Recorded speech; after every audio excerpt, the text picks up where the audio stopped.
আসসালামু আলাইকুম এভরিওয়ান, কেমন আছেন? আমি আজকে পুঁই শাক দিয়ে তেলাপোয়া মাছ ভেঙে চুরে রান্না করব।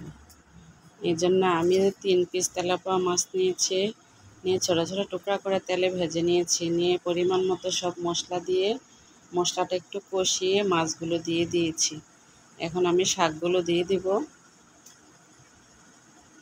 শাকগুলো দেওয়ার পর একটু নেড়ে চেড়ে দিব, নেড়ে চেড়ে ঢাকনা দিয়ে দিব।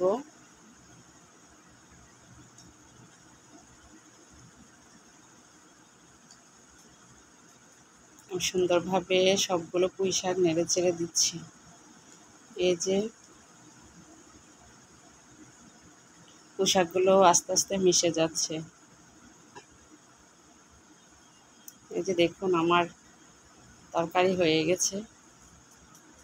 এইভাবে রান্না করলে আমার কাছে পুঁই শাক খুবই ভালো লাগে, আপনাদের কাছেও ভালো লাগবে, খেয়ে দেখতে পারেন।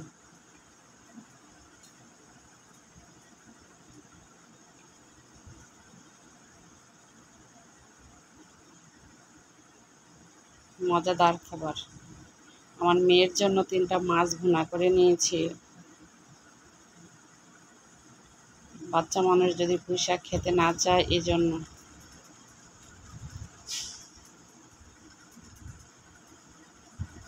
ভালো থাকবেন সবাই। আসসালামু আলাইকুম। Tata, bye bye, and take care.